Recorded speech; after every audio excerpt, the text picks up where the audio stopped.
Good morning, Mr. Dramneh. Good morning, sir. Thank you for agreeing to come to testify before the TRRC. It is my pleasure, sir. Mr. Dramneh, we would normally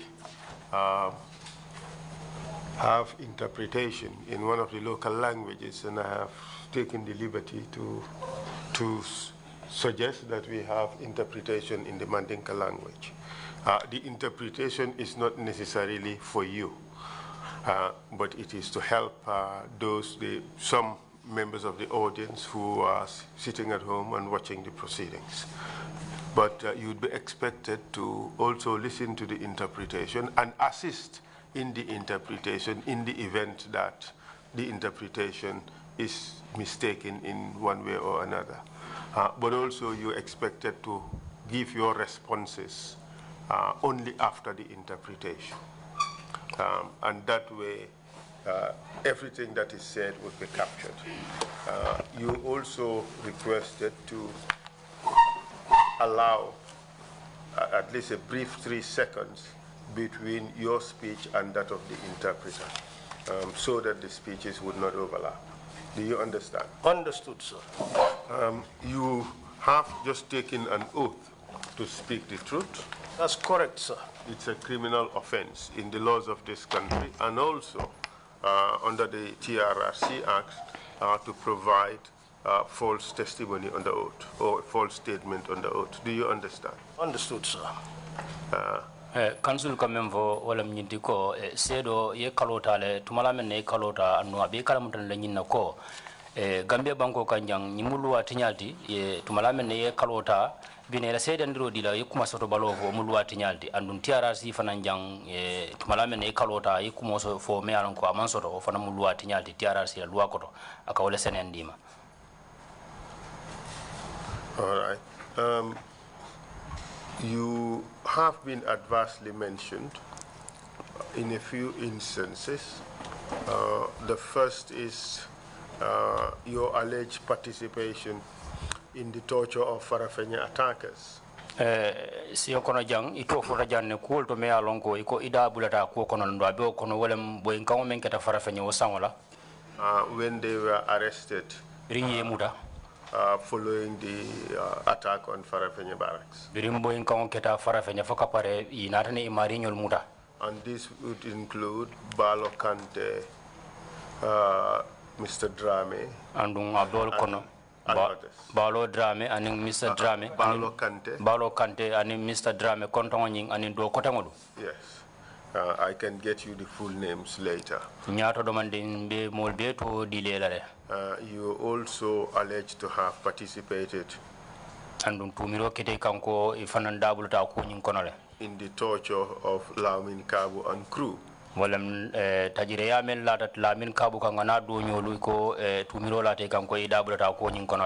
they were arrested for impeding an NIA operation.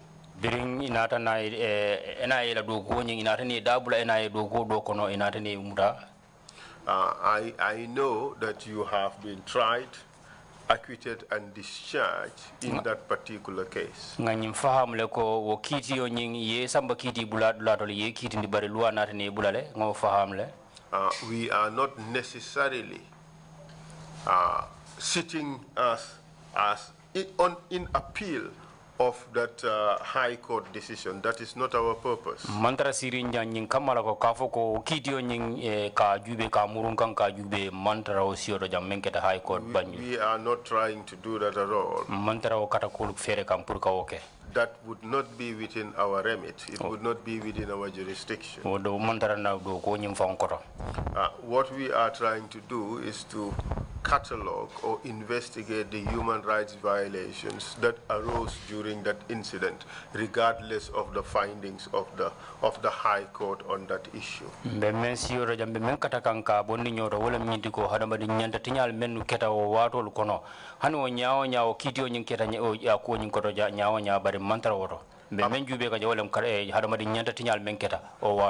Apart from your adverse mention in the areas I have enumerated, the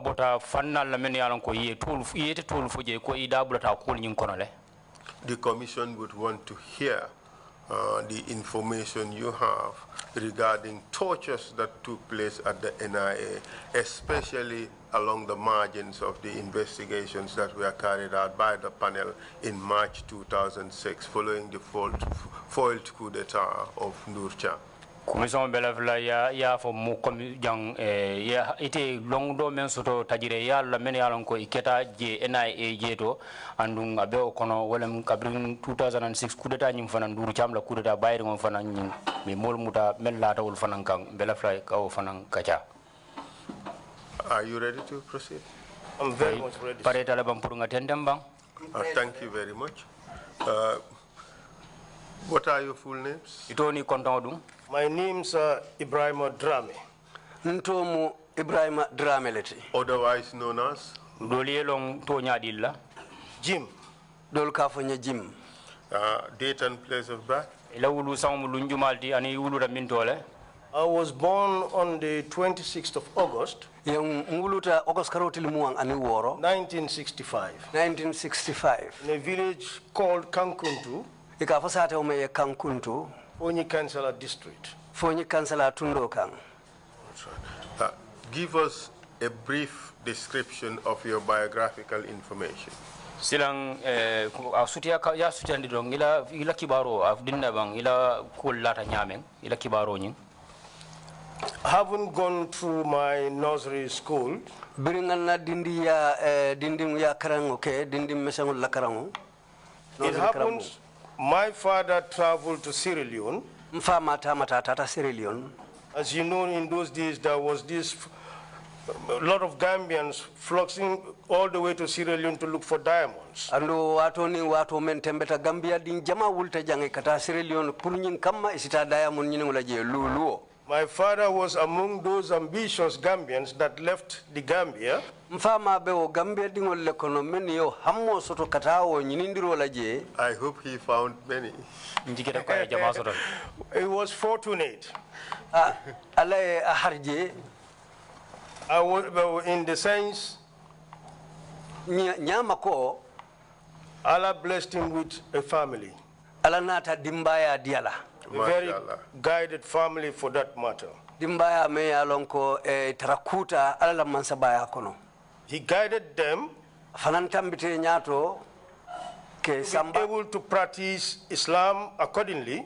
Andung ayakata hanifa Islam dino dundi ibeto ko aketa anyanta kala nyamin. Mr. Dramneh, I have told you earlier that we should put aside all these trappings of religiosity and just focus on the issues.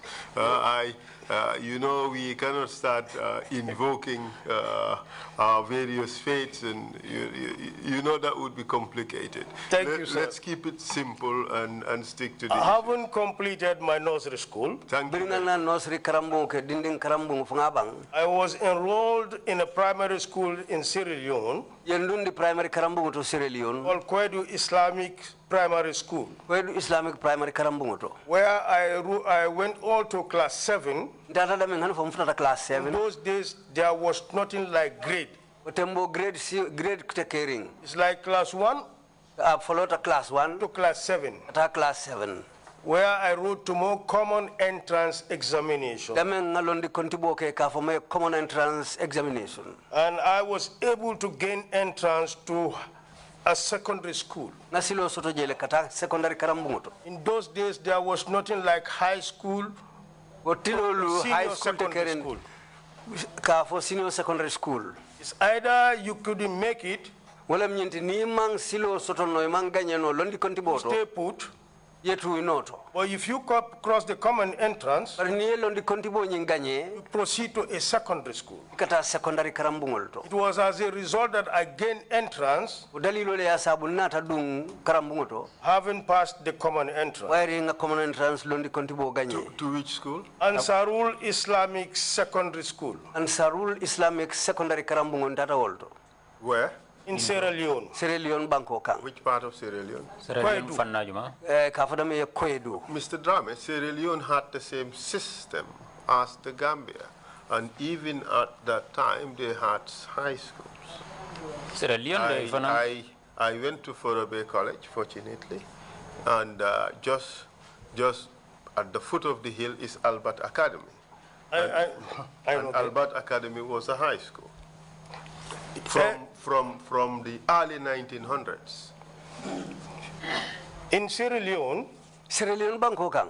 secondary schools Secondary karambungulu. is from Form 1 Aka follow Form 1 le. up to Form 5.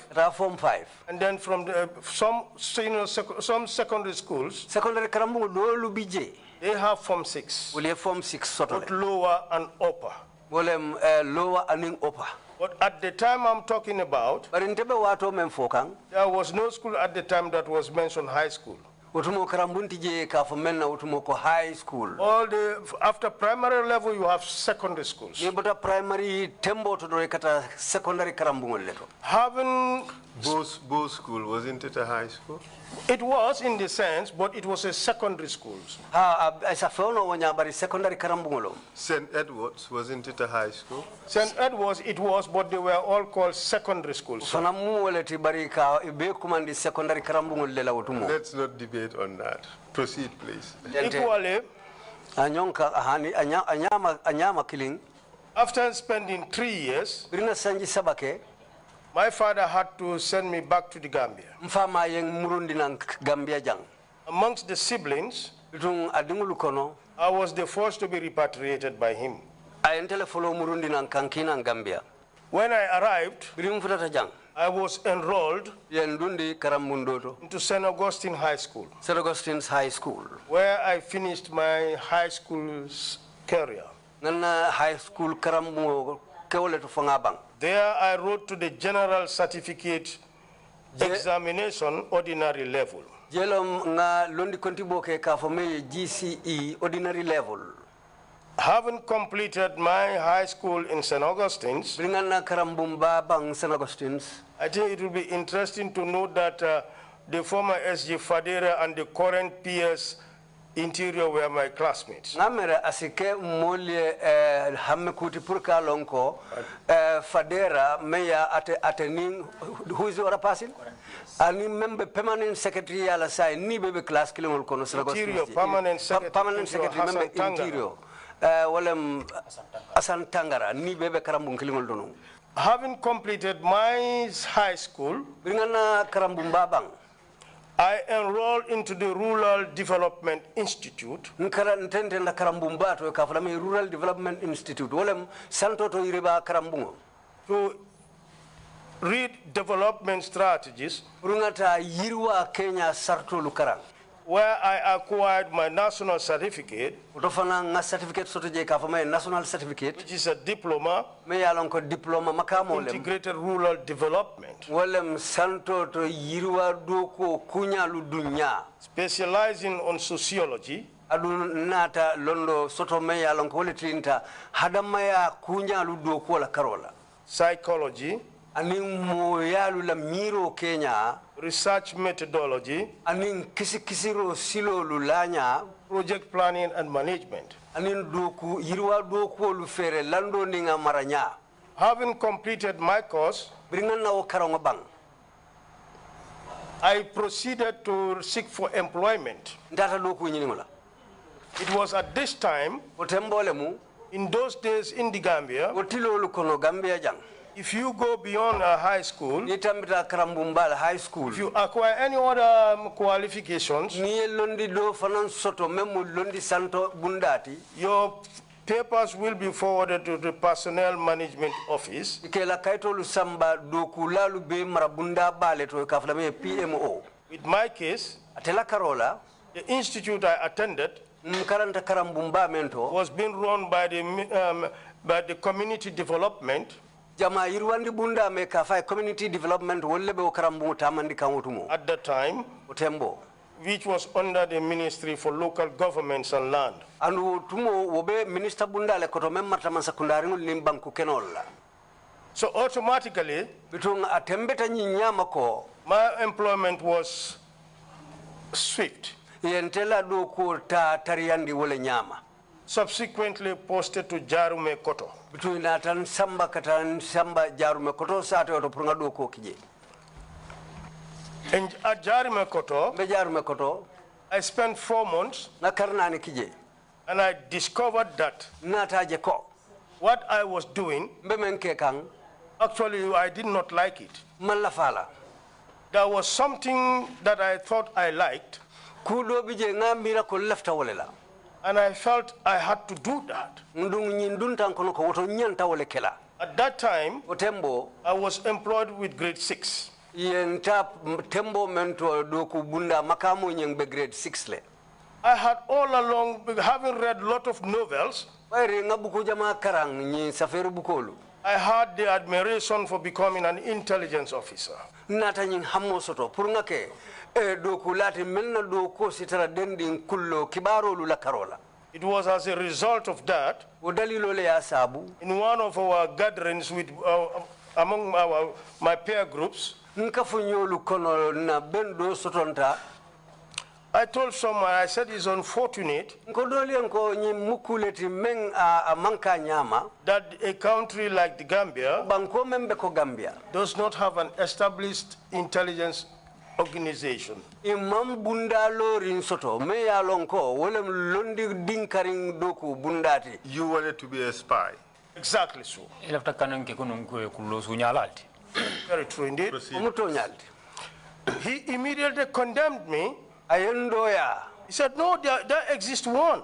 akayen ko kilimbe kerin janne And it is called the National Security Service, NSS. akayen ko bunda e kafujele NSS So to me, National that Security Service It was a very big surprise. o ketante terem bati I said, where are they housed? nkaye wala dinkirabe min tole He told me it is the president's office ako wolu be president la office ole koto at State House. State House I didn't say anything. man femfo The following morning, osomo I went straight to the State House. ndata State House And I found the gendarmerie on good duties. na sandarmorol tara do ko wala I have been told already that the head is called Keba Sise. andu ya fanye foka pare ko ila nyaton ko ka fole ke basise And I told them I want to see Keba Sise. nko e lafta ke basise le I jela was asked whether I had an appointment with him. e nyinin ka fonna dia mutale pour ngata je bang I answered in the negative. nko e hani They said, then you cannot see him. iko nyawto itaje nola I was too adamant, mbari ngake kanjati Stubborn. ngamba anin kunja insisted that I would like to see him. mbalanta ko lafta jelale In the process, okono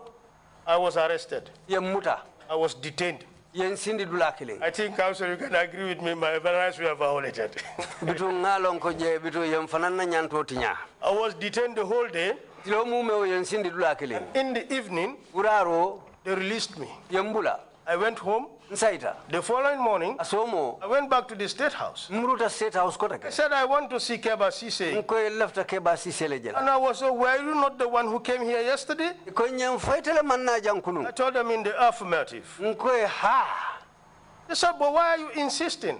ko nye bari munan be balandi nyin I ko want to see him personally. There's something I want to discuss with him. nko e lafta jelale kule be kerin lafta was na again memfo arrested. kota ke yemuta I was detained yen sindi dulakile until late in the evening. an fo wura around mafangola At the end of business, ko ko bandula I was tem released. yembula kota ke I went home. nsaita su The third day, I went back to State House. li sabanjango muruta kota ke State And House this time around, nyin silo when I greeted them, bringe kontong he said, Sijang, they told me to sit down ko ngasi wait, ibatu someone will come for you. mobile kamma I guess at that time, ngambira o tembo the message has been filtered down to Mr. Cisse kumo futata te fangomale that there is someone who is persistently coming over here that he wants to see you. afayen ko mo kana jang membe balandin ko lafte jelale Few minutes later, miniti dantan wo kola someone came and picked me up onatan kamaje and took me to Keba en Cisse's samba office. ke basise la office oto And he asked me, why do you want to see me? ay nyinin kamuna na laftan jela I told him, Mr. Cisse, I heard about your organization nka Mr. Sisi ngela do ko bundale kibaro moy and I am very much interested. adu nga hamme soto akoto I showed him all my papers anna kayto lu itandala and I told him I'm currently working. nka nyin tembe ndembe do ko lalde But I want to shift, bari lafta sauna join your organization. ngadu ila do ko kono He told me, akonye go home, say put up an application, safero ke memu do ko nyinin dal copy all safero your papers, yani la kayto lu kafu nyoma la bring it sede over kayto to lu me. ya natinteye I did that. no okay I later discovered wo kola lo nata je ko Keba Cisse was one of the first person to report to work at the president's office in those days. Well, you remember in those days we have these buses that trod between Apply, Banjul, Serekunda. I was among the first passengers that boarded the bus that day. In as much as Kebasise goes to work early, he found me standing at the gate of the State House. When he saw me, he started laughing. He put me on board his vehicle. He drove to his office. I showed him all my papers, called someone, and asked them to file those. He gave me contact numbers. So you can be calling that every fortnight. Inquire about your application. Some months later, whilst in the village, my younger brother came and told me that you are needed for an interview. Akonye sulatela de pureta interview kachani njabiri kumu do bengo at the NSS headquarters. NSS la korda bato. It was late at almost around. Can we summarize that? Yeah, I gained employment. So, subsequently, I was enrolled. I was taken for training. Counsel, during my training, I won all the prizes. Everything, academics, weapons, self-defense. Only one prize I didn't win. That was the most disciplined recruit. There was one lady that was Manjako already very, very disciplined. She was very disciplined. She won that prize. Other than that, you were too stubborn. No, well, directly or indirectly, witting or unwittingly. But I grabbed all the prizes. I was then posted to the counter-espionage unit upon completion of my training. Kullo sungulu fanalu menukalo wul fanali nyato ke no masata yente samba wole bundato. I served under my commanding officer, which was the commandant of the training school at the time, Mr. Pate Jao. Having served under him for some time, taking cognizance of my agility, and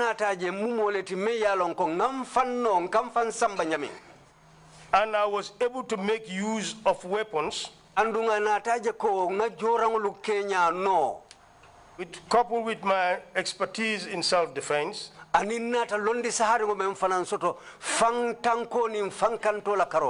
was the need for an incorporation of intelligence officer into the Close Protection Corps. I was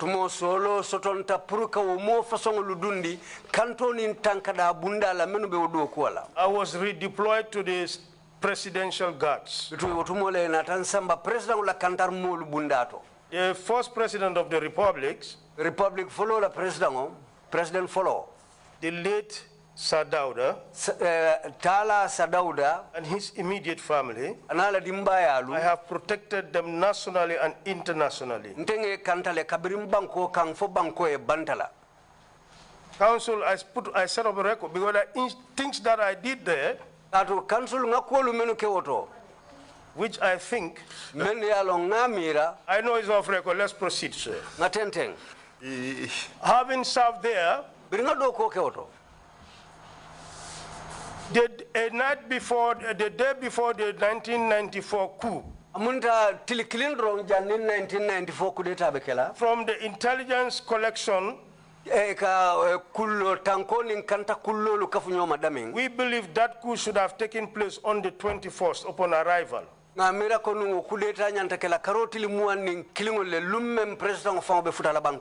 Thank Allah it did not take place there.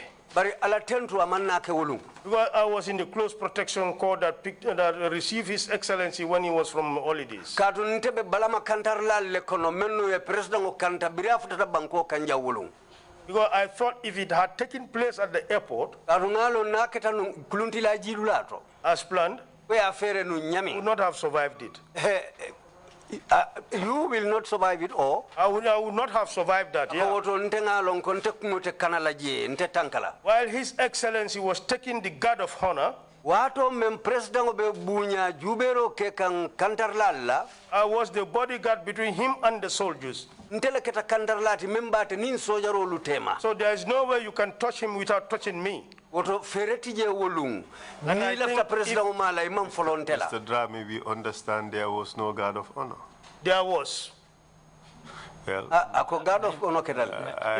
recall most of the testimony we received suggested that there was no guard of honor. There was a guard of honor, sir. Just a moment. What happened was, okay, Jawara arrived. He greeted a few people, and straight away he was whisked into his vehicle. There is no dispute that you were there. There is no dispute that you were doing your duties. And obviously, if there was to be any fighting, you would have been caught in between.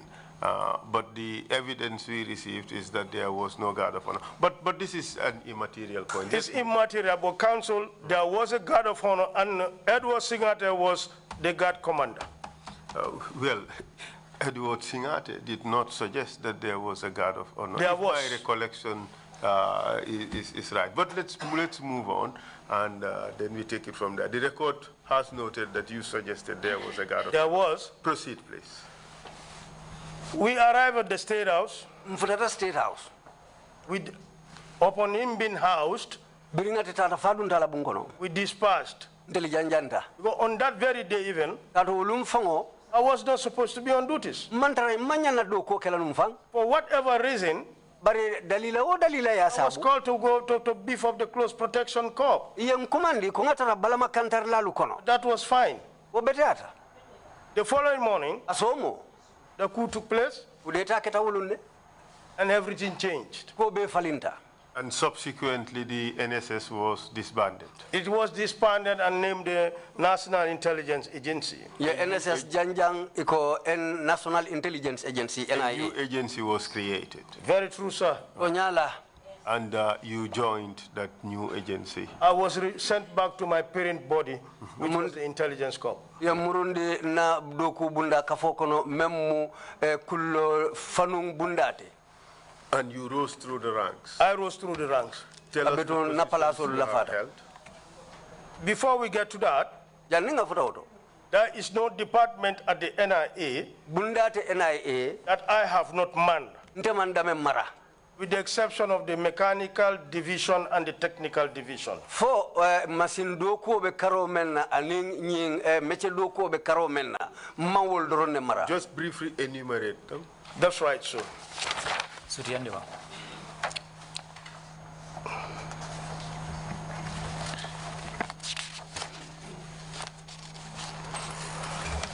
From 1994, I was, after being a close protection officer, 94 to 96, I was second in command at the counter-espionage unit.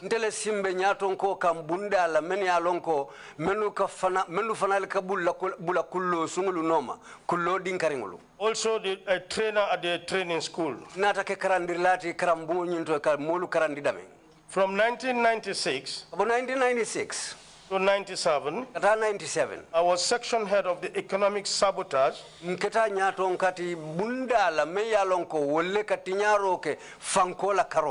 the National Economic Sabotage and Agricultural Intelligence.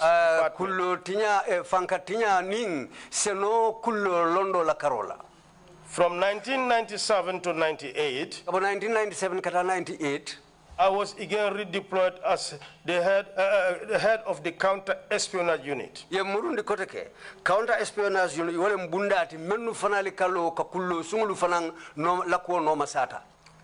again in 1998, I was appointed to become a task force member of the National Security Council. National Security Council. On its creation for the first time in the country. I was representing the National Intelligence Agency to formulate that security programs.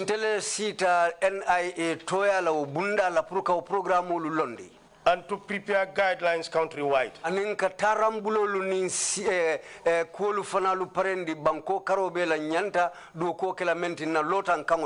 From 1998 to 1999,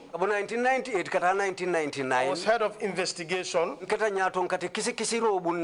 I did here 1 year. 1991 to 2001. I was the officer commanding operations. And commandant of the training school. For 2001 to 2003, 2003, I was sent again to the investigation department. From 2003, about 2003, I briefly served at Bundung as their commanding officer. Responsible for the Kanifing municipality. In 2003 to 2004, I served as a military observer. The United Nations mission in Ethiopia and Eritrea. United Nations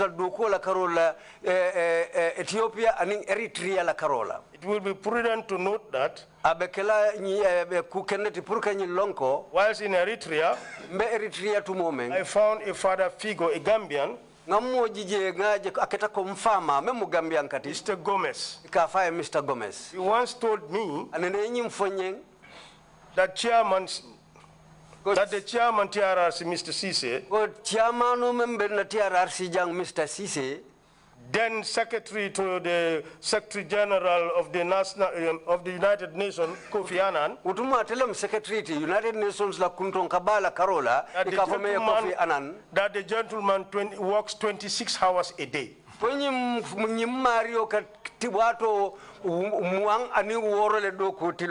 that was a tomb. We admired your courage, sir.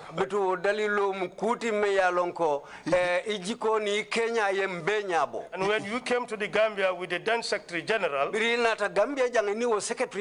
I had some rapport with you. Maybe you may not recall. He used to borrow the 2 hours from Anna. March 2004, I was the officer commanding investigation again. From April 2004 to 2006, I was appointed a director responsible for political affairs, economic sabotage, agricultural intelligence, and religious fundamentalism.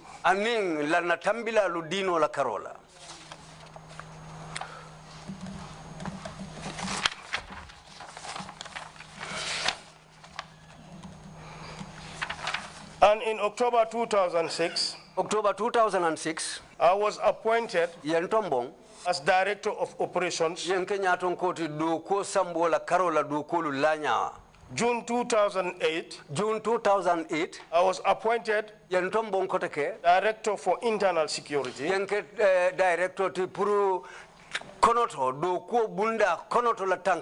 And operations. That was the first time that these two portfolios, internal security and operations,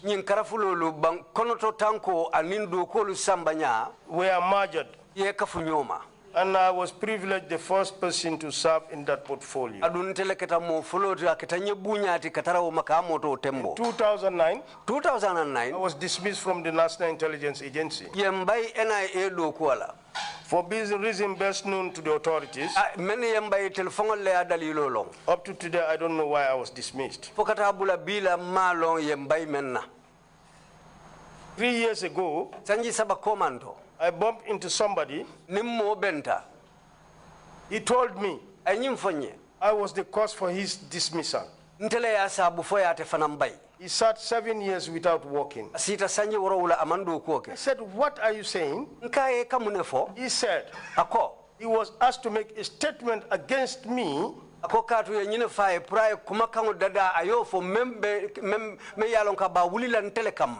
I was already dismissed, they were looking for a way to take me to court. And he refused. That resulted to his dismissal. Who was that person? Omar Cham. Which Omar Cham? Omar Cham is currently serving with the SIS. Omar Cham SIS. The reason behind that, Omar Cham was our liaison officer at NAWEC. Omar Cham reported a matter to me that some NAWEC employees were suspected of siphoning gas oil. The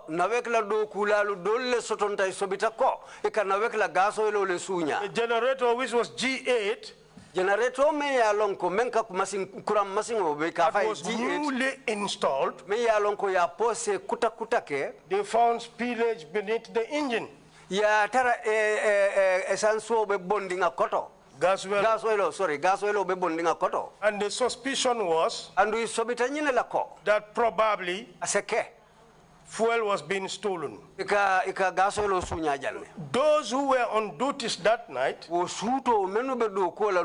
were asked to report to the NIA to make statements.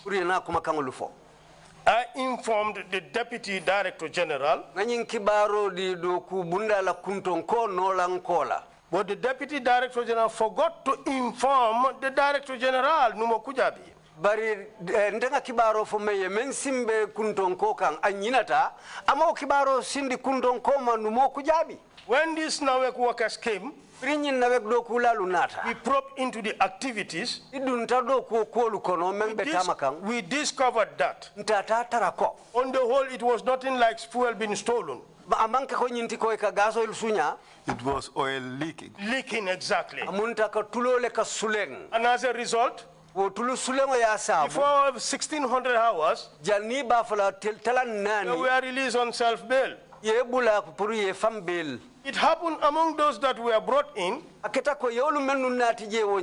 Amongst them, one was an in-law to Numo. He was not happy about that. He summoned me to his office, accosted me, alongside with the Deputy Director General. He said, I cannot be there. Things happening here which I'm not aware of. I said, but sir, what happened? He narrated that NAWEC saga. I said, sir, if that is the case, I don't think I should be here. The reporting line is pyramidal. What? I beg your pardon? The reporting line is pyramidal. There's a Deputy Director General between me and you. He has been adequately briefed. And he should brief you. And not me. But you can see, Numo was not happy at all. He was very mad at us. But actually, I told him I have not done any wrong. How do you know why the NIA would want to fabricate evidence against you for your prosecution? Yala na dalilo me asabu NIA ngani yo soro puruka kumulta ka faling ki ka kidio la ikamba. I have my suspicion. I might be wrong.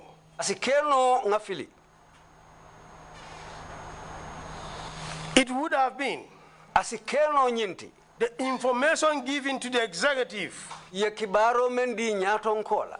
about me, those resulting to my dismissal, is what they want to justify.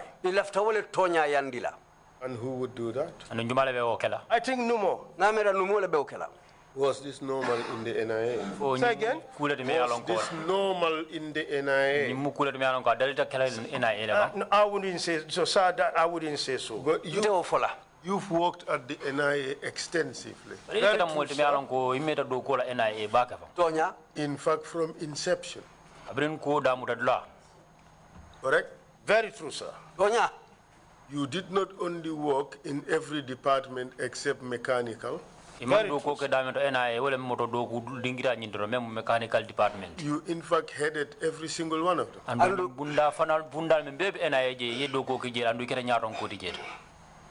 Very true, sir. That makes you one exceptional person amongst the many exceptional persons in the NIA.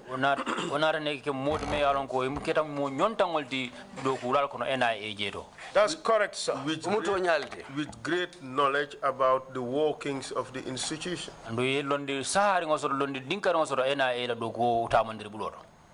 Correct, sir. Fabrication of evidence.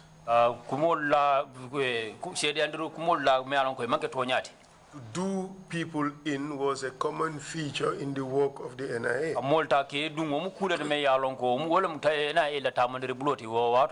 True or false? It could be. Mr. Dramneh, you're giving me hypotheticals. It could be. Yes, the sir. truth of the matter is that used to happen very frequently at the NIA.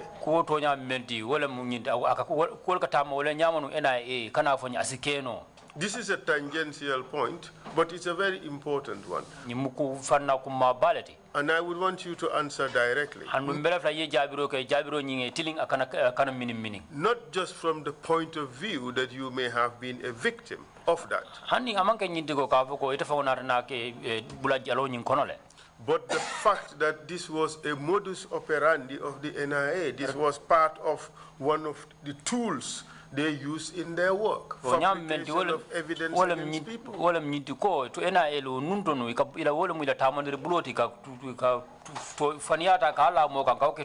True or false? Not during our time, sir.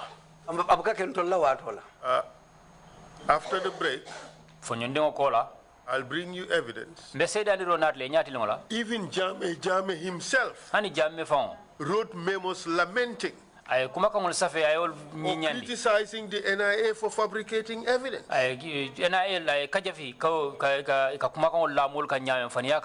You want to sit here and deny that that was not one of the methods of the working of the NIA?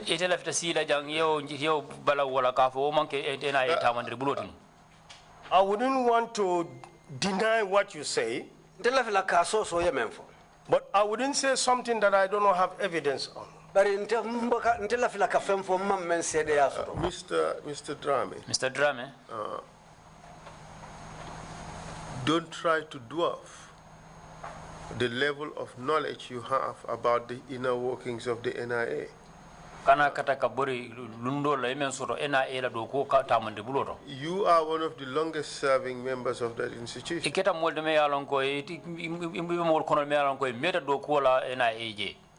You have pretty much headed every single department. Suggests that you don't know that these things were happening would be simply unbelievable. Counsel. But you know, Mr. Dramneh, that these things used to happen at the NIA. Not at fabrication of evidence. Not our time. And then maybe I will not be aware. Counsel, you see, birds of the same feathers flock together. And indeed, you did flock together with them for 20-something years. We were not in the same boat. So you only sailed in the same waters? We in the same water, but I was as just, I would not entertain it even. Mr. Dramneh, there is no suggestion that you have done wrong. There is no suggestion that you fabricated evidence in a particular case.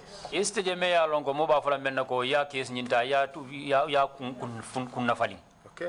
so is that clear? Very clear. The proposition to you is that the NIA as an institution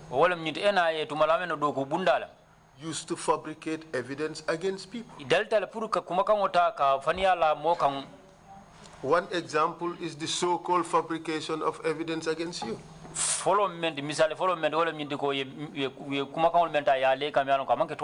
Do you deny that? I wouldn't deny it. But that was when we are gone. Or you think it only started then? I wouldn't know. Okay. Let us proceed. Okay.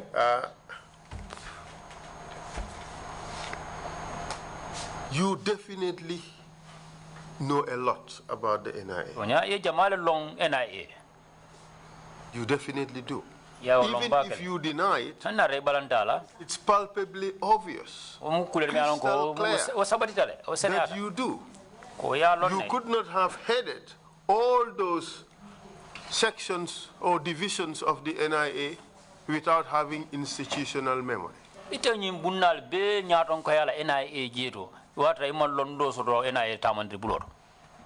I agree with you. Thank you. So the memory that I have. Let's just move on. You were informed by Omar Cham that the reason for his sacking was because he's refused to fabricate evidence against you. Dalilo me ya sabu ko Umar Chamba wala nyindi ko ako yi kai kumakan ne safe me alon ko kumakan nyim betele mala puru itela ko ya bay wala la. That is all interesting. We are not investigating rights violations arising from unfair dismissals or termination.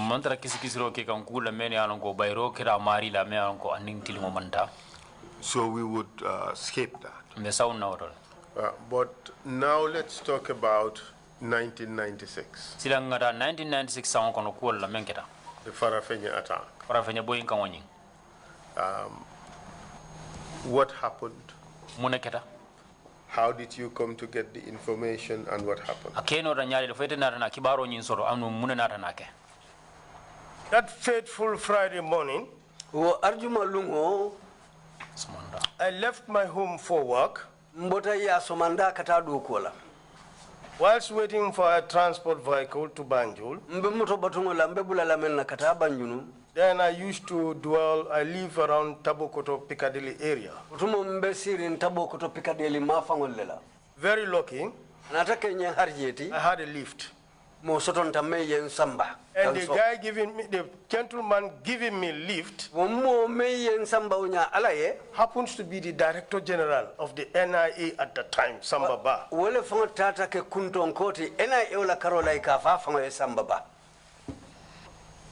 We drove to Banjul. Whilst I was disembarking, I can see his face was very worried. For him being too professional, he did not say anything to me. And he even guided his conversation throughout to Banjul.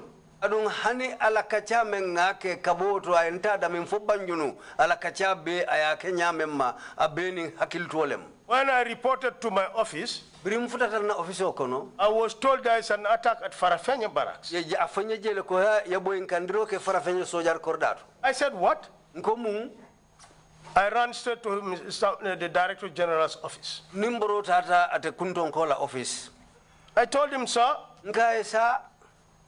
on the whole, this is what is happening. He told me that you are the last to know. But there is a military language. Supposed to go last to know. So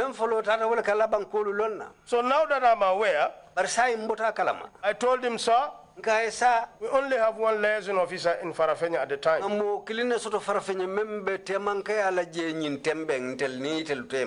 That happens to be Pa Ebrima Fai. In bracket Pa Fai. I said we need to reinforce him. And I'm prepared to head the reinforcement team. In my capacity as the head of the counter-espionage unit.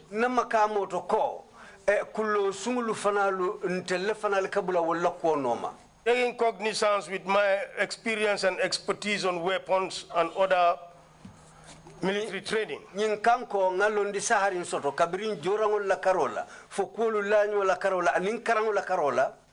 And I further inquired about the nature of the attack. What we were able to get from Pafai was that the people that attacked the camp looks like mercenaries. From what was gathered, they speak Arabic. They might have had Libyan connections. And that he was able to tell us the number of rifles at the armory in Farafenya Barracks. Mr. Witness, just to gain time, can you spare us the technical details and we just go to the basic facts? You deployed to Farafenya, didn't you? I deployed and joined the military reinforcement team to Farafenya. Who headed that operation? That was Peter Singate. But my officer commanding on that mission was Joseph Mendy. Who was my immediate senior. Myself and the driver, landing Damfa. Nuru Seka later joined us on that very day. So what happened when you arrived in Farafenya? Prior to our arrival,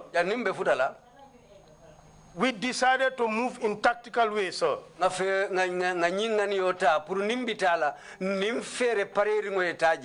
was a distance of 100 meters at least between vehicles. Anytime we move a short distance, we will stop and start to gather overt information from the people. It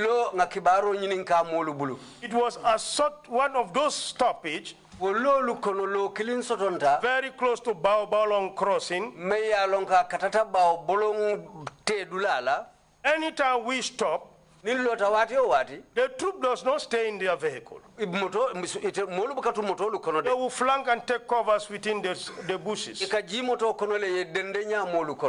taking cognizance of the element of surprise. Like I said, let's avoid the technical aspects of the operations. It is quite obvious you moved in tactical formation, anticipating coming across or coming into contact with the enemy.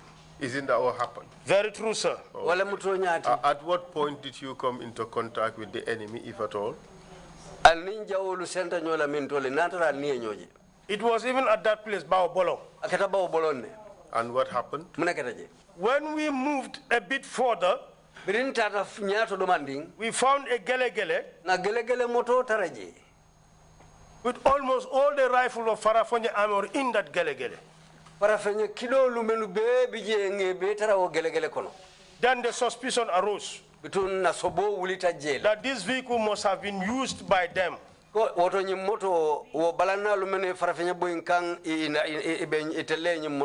took control of the vehicle. The then CDS Lieutenant General Baji and his team had to flank to search the entire environment. We reorged later, and Peter said, can we hold on until dusk and put a counter attack on the camp. Hence, we have not got any accurate information. And I intervened. I said, sir, based on the intelligence we have collected, these people have moved out from the camp. And let us not wait for nightfall, so that no one could take us by surprise. So let's go and assault the camp. If there's anything, we assault. On direct assault. Let's do that. We had a slight argument. I said, Dramneh, you are not a soldier. I said, sir, intelligence is the first defense in any uprising.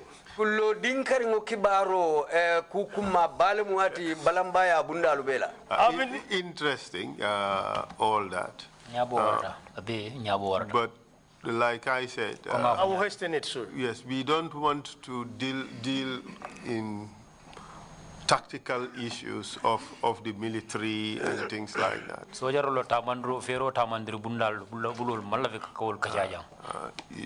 So let's just get into the facts that are relevant to the inquiry. That is the capture of the attackers and things like that. We spent the night at Farafenye. The following morning, we spread our network, and I was fortunate to come across an information. Some villagers came to lodge a complaint that they have seen an unknown person that does not dwell among them, nor could they recognize him from the neighborhood or the surrounding villages. His appearance is very dirty and very shabby. They are suspecting that he is among one of the attackers, because he was carrying a weapon. I immediately informed my superior officer, and we were able to communicate to all our bases and ask them for standby. As we were about to move, I came across a pickup who was in the hands of the soldiers. And the soldiers in that pickup was the driver called Balajo.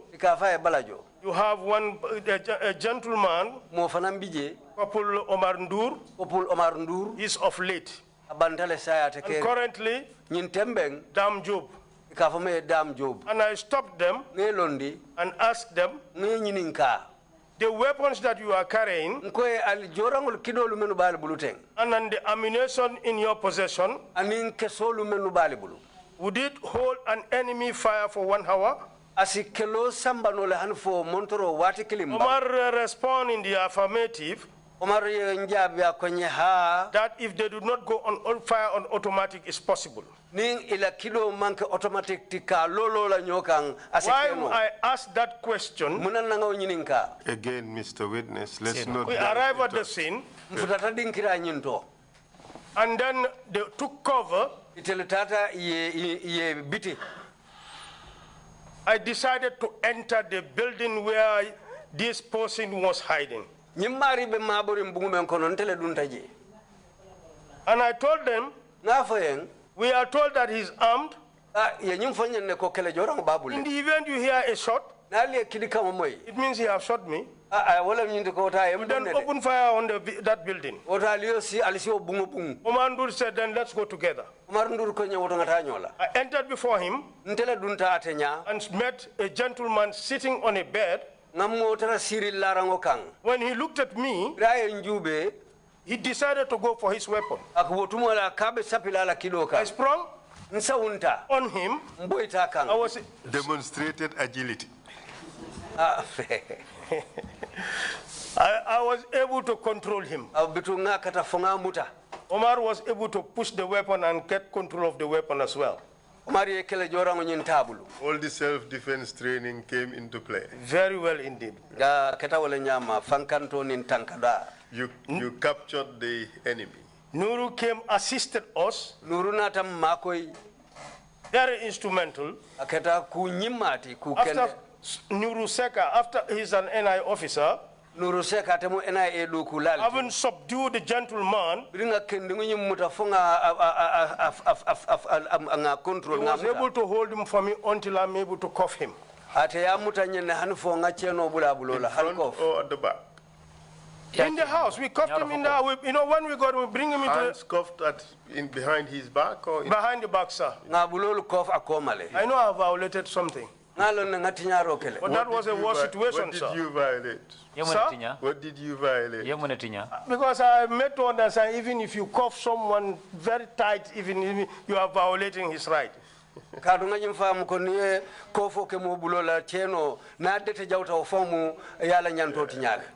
did you subdue him? Sir, with the hand, you can manipulate with the hand. The person has to accept being handcuffed or not, his hand breaks.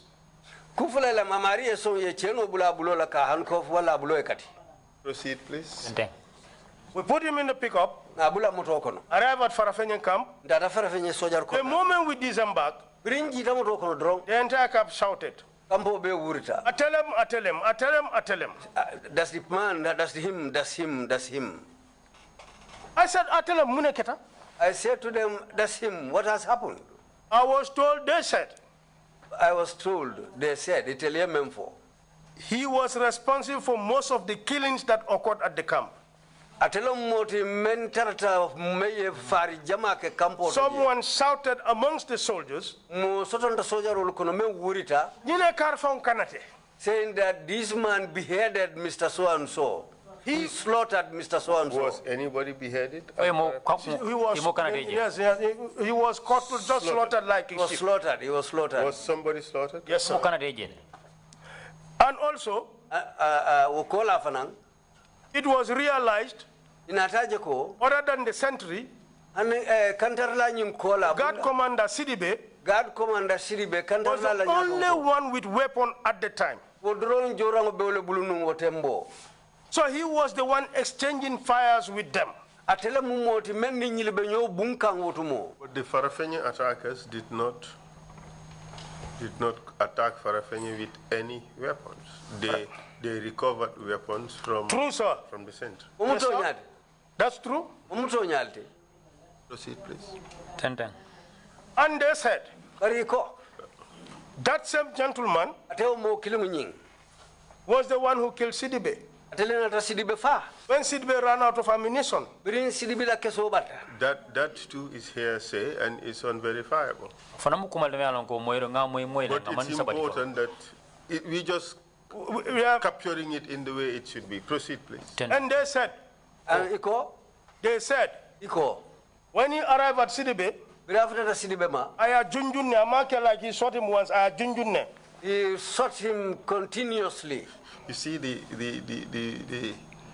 you know, like they say in Sierra Leone, then say. No take man to prison. So it's all hearsay. The description we had of the Farafenni attack is such that all those soldiers could not have seen what they said.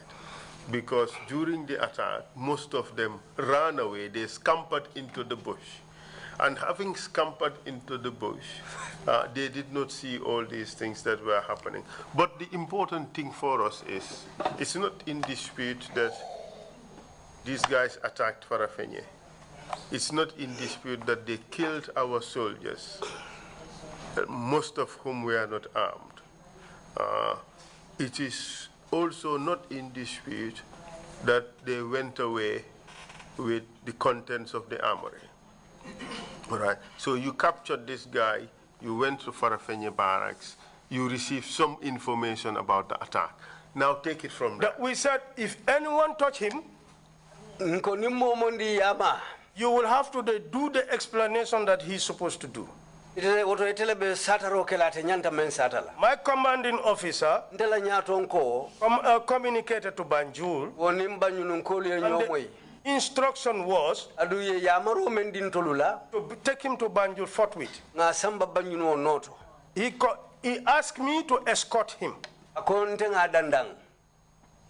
In the process, it will require a backup.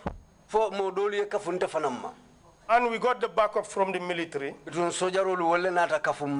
drove all the way to Banjul.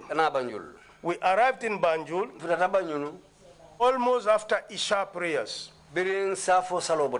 I was met by the Director General, Sambaba, very happy. At this time, yes, sir. Was he the only person at the NIA premises? I realized a panel of investigators of the agency were already doing their work. What work was that? Having received other suspects. And what was that work? To investigate those people that were in their custody. They were interrogating suspects that were arrested.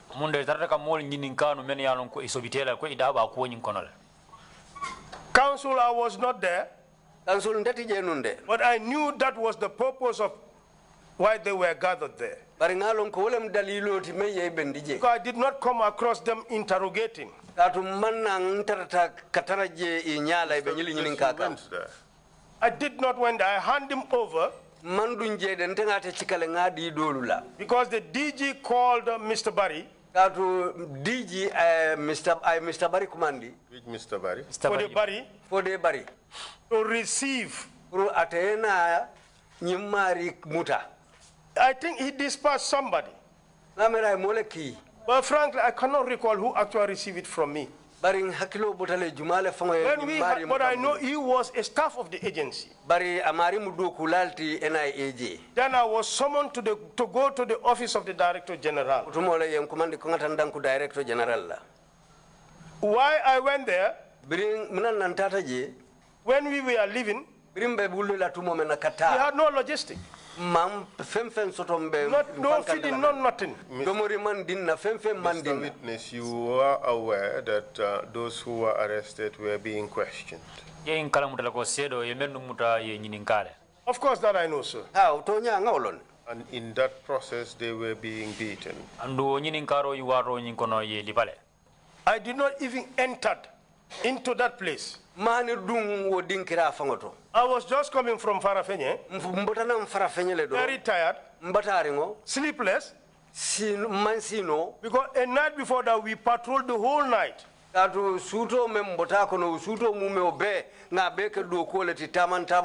When I hand him over, and that person happens to be Yaya Dramneh,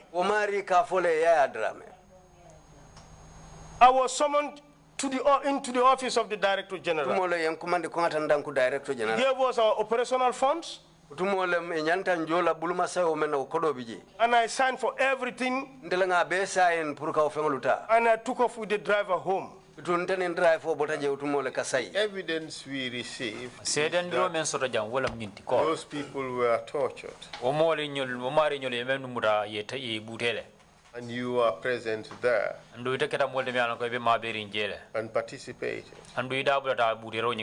What do you say to that? Grossly false, sir. The information, the evidence came from no less than the acting or the de facto Deputy Director General of the NIA at the time.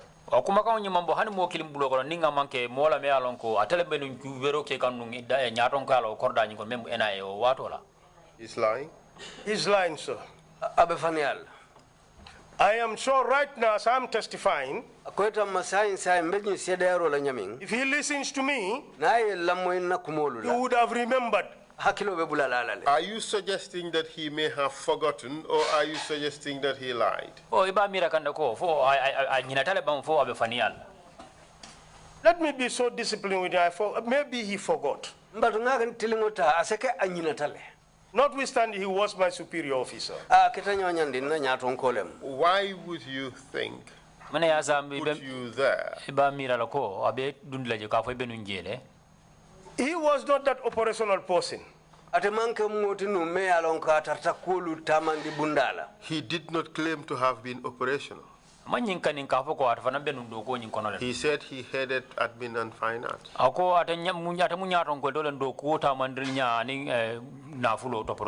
And he said he was going there now and again to see what was going on.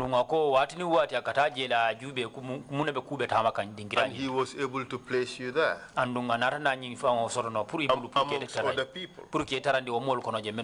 I think if I heard him well, he wasn't even sure of my presence. This is why I left with a team. Well, he included your name. Sir, it is not true. He included Salmina Dramneh. He also included you. If he had just mentioned a Dramneh, not being sure which one, then you could say that. But he mentioned Jim Dramneh. Sir, it's totally false. Mr. Dramneh, is it just possible Mr. Dramneh, that you actually went in there and handed over? You handed over this, was it Yankuba Dramneh? Yaya Dramneh, who was apprehended. I was even met at the veranda, not inside the office. Wasn't it at the door instead of the veranda? Sir? Wasn't it at the door, the entrance to the investigation? In fact, then the manner in which the construction was, if you enter the door, there's a veranda and there's a door. There's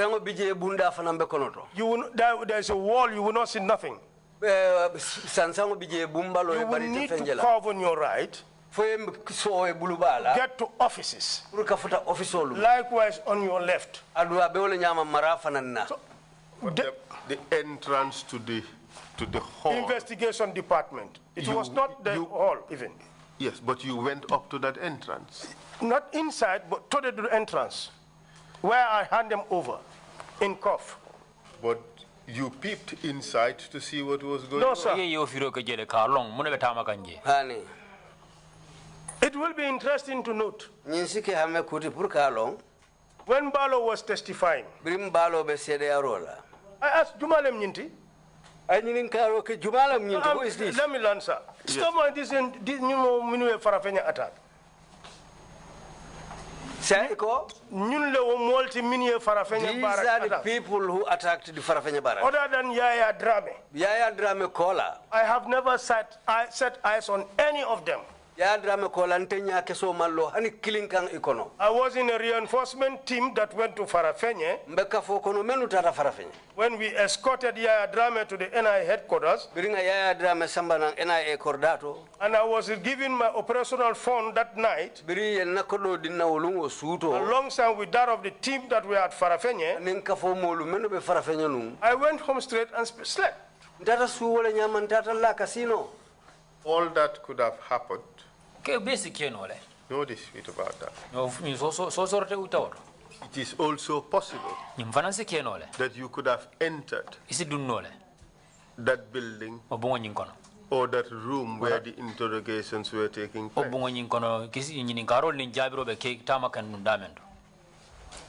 I did not enter, sir. You deny the allegation? Very well. This investigation is not closed.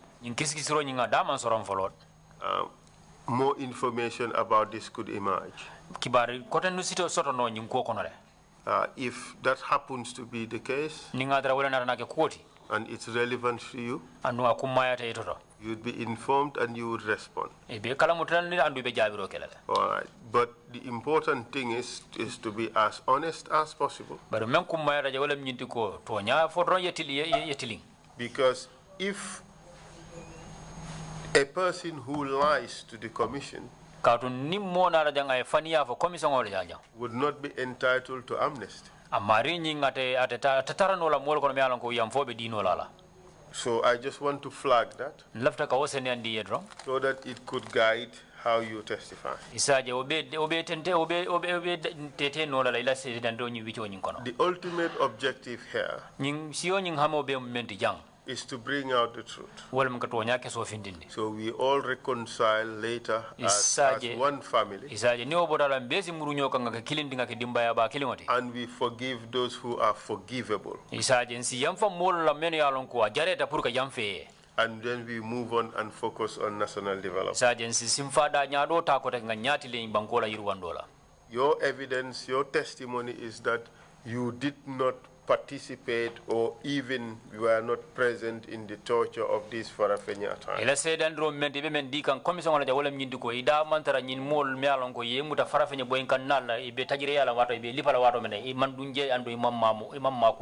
That is correct, sir. That is your testimony. This is so. I cannot be in Farafenya and be in Banjul at the same time. Let me learn, sir. Mr. Witness, no, hold a second. Don't confound the issues. Don't conflate them. Don't confuse the issues. There is no suggestion that you were in Banjul when you were in Farafenya. The suggestion is at one point you were in Banjul. You agreed that at one point you were in Banjul. Exactly. It is also suggested that at one point while you were in Banjul, you were at the NIA premises.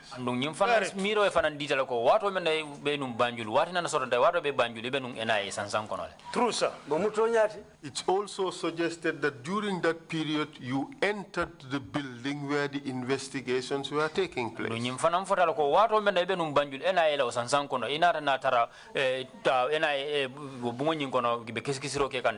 You agreed with that? I did not enter the building. Just hold it. You entered the building. Your claim is you did not enter the room.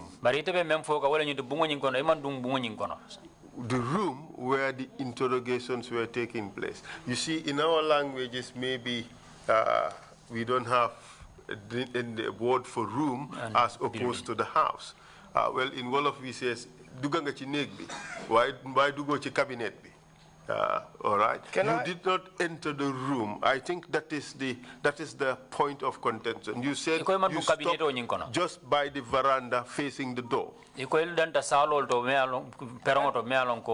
veranda is an open space. It's not even part of the building. There is a step. We stopped. He was under. In fact, there were chairs. I gave him to a person, and then I answered to the Director General. Nga samba tumomenna. Sirangulu bijente futata dorongo tumolo ngata ngadu nyimolu bulokono hanfonte bringa saundi ngadu ndiol bulokono nte bantabara otumole. What is surprising in this whole thing is that you've just participated in a very important operation. True? Very true. Tonya. Arrests were made. Very true, sir. You have carried out an arrest. You have brought in the person arrested. Correct? Very true, sir. Protocol would require that when you hand over the person, you debrief the people you're handing him over to.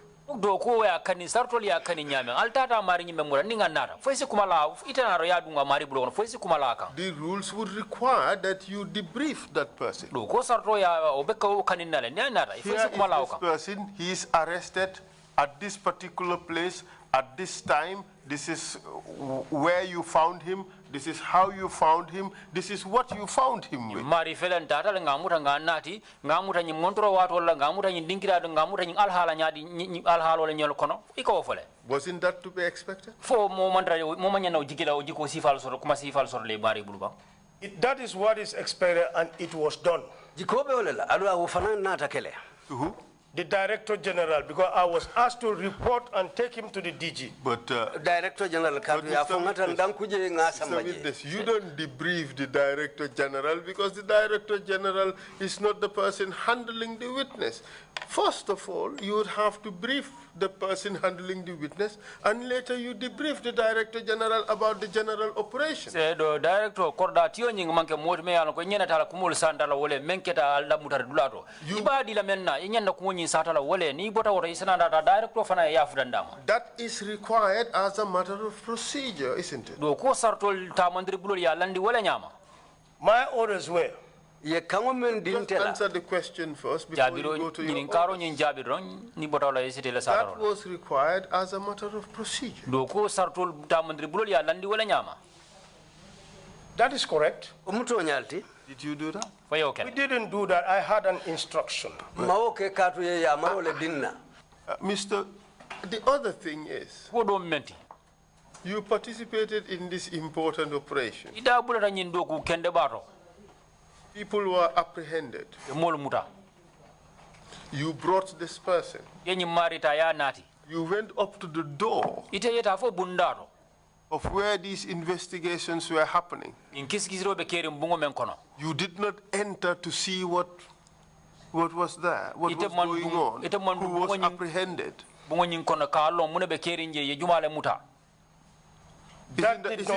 Isn't that strange?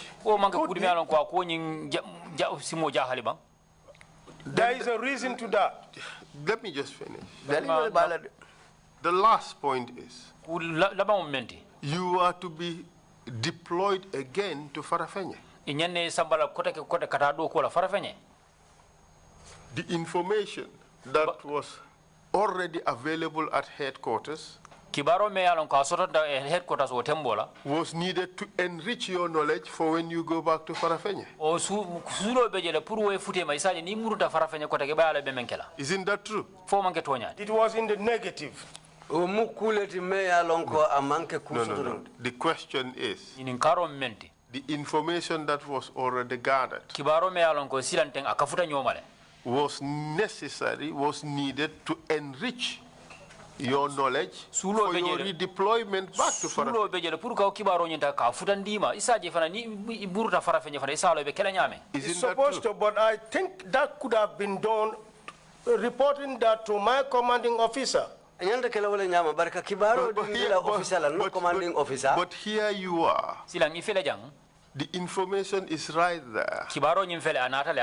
Those arrested are right there. You did not debrief those who were conducting the investigation. You did not enter the room to even see what was going on. You did not even take the information that was available, which was needed to help you go back to Farafenye.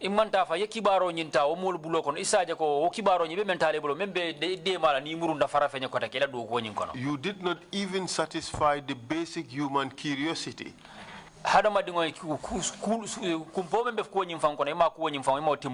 to just say, oh, who's the person arrested? All this is strange, isn't it?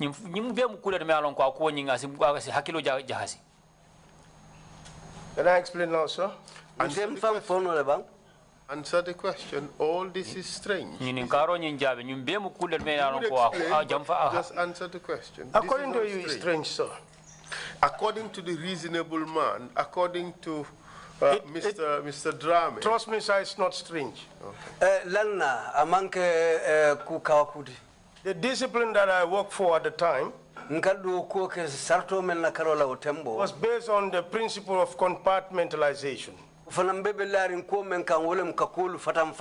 They need to know, they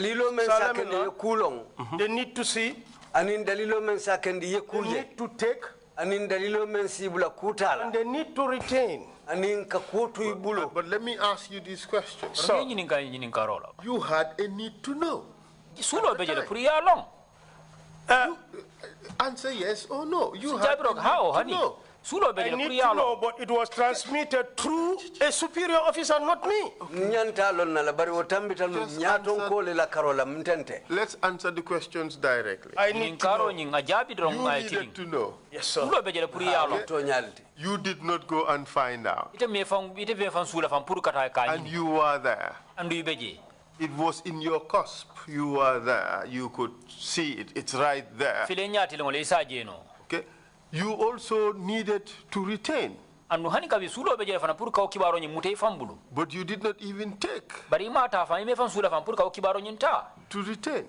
So it is all these things that you have said which suggested that you would have or ought to have entered that place, hand over this person, explain to them all the things that you know about what happened with Yaya Dramneh before you left to go to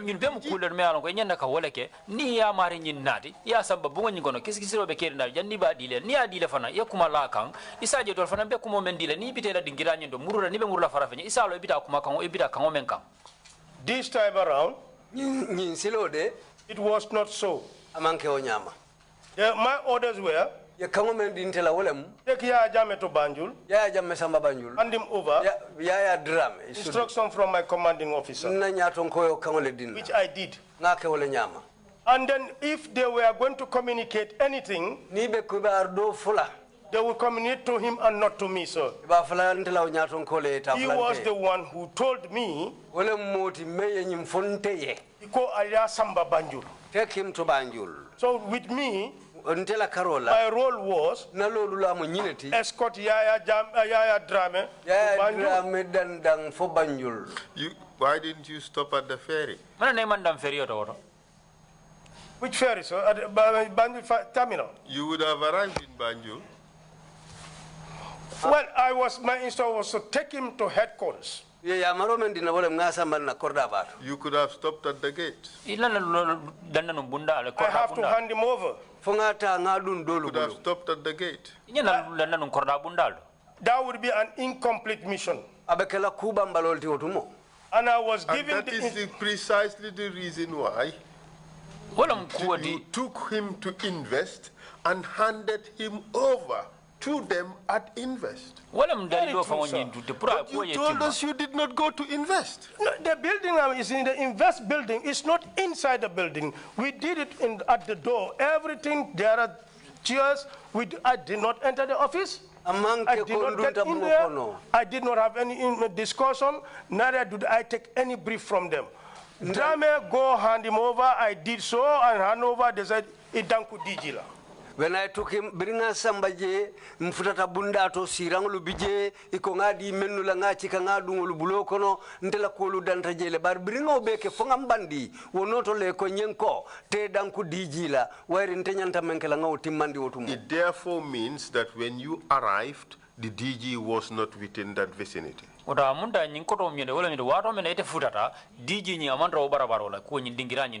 was standing at the main entrance heading to his office. DG Belori Mbunda Baleto Meya Lonko Silo le Tata Tela Office. You did not have a conversation with him. Did you? I complimented, I said, "Sir, Mr. Mendiko Nganyinati." I greeted him, I complimented him, Mr. Mendiko Nganyinati. And what did he tell you? Samba investigation. Samba investigation. At the time, who was around you? My military escort. So he left? DG left? He went to his office. Atatala office. You also left. I proceeded to the investigation department, hand him over there. While Fodebari and others were inside dealing with another suspect who was arrested.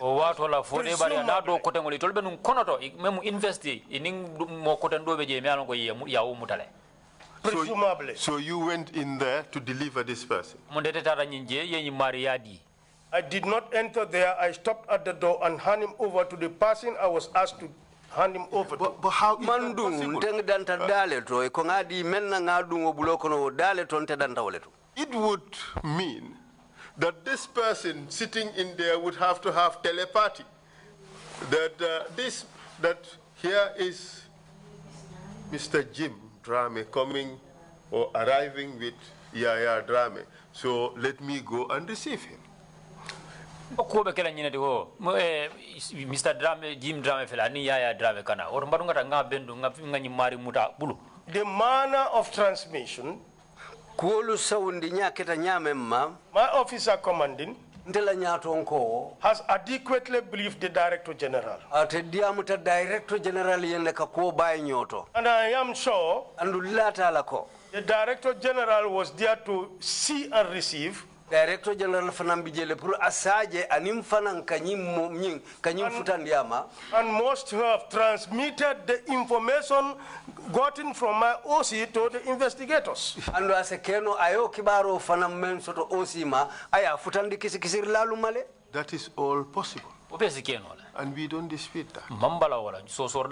But you met your Director General. There was nobody around. He went to his office. So you took this man to invest. There was nobody around. So you definitely must have entered the room to hand them over, or this man who came out must have known that you are there. And that would require synchronization. The synchronization was done, but not by me, because I was met at the door. But nobody knew you were there. Nobody knew. It was the DG who must have communicated to them. But how? How? They were waiting for us. Yes, we agree they were waiting for you.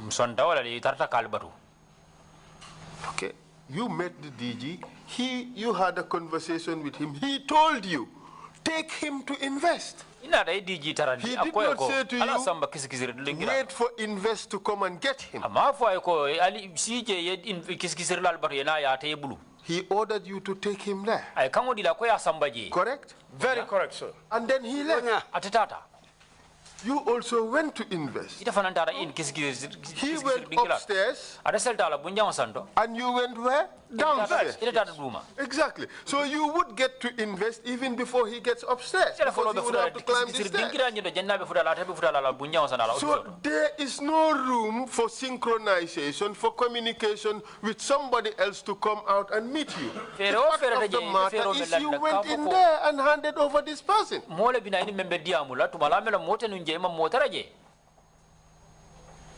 When I was leaving Farafenye, let's answer this question. I did not enter there. Mr. Dramneh, are you, just a moment, are you avoiding putting yourself in the room just because you want to avoid, you want to shield yourself from this allegation of torture? But let's get this. Having entered the room does not necessarily mean that you have participated in torture. These are two separate things. But you seem to be just avoiding putting yourself in the room because you want to avoid the suggestion that you participated in torture.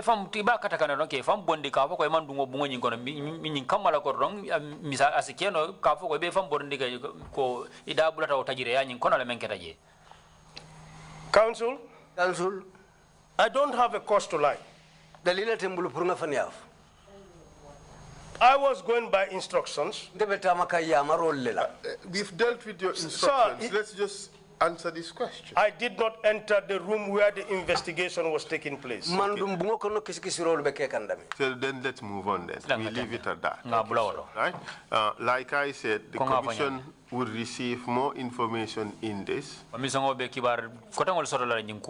And then perhaps it would help the commission to be in a better position to determine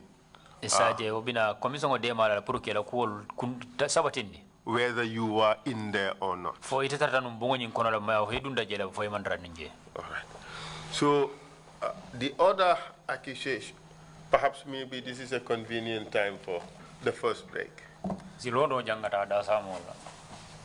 think we should go for a coffee break. Maybe coffee in our own Invest canteen would refresh memories.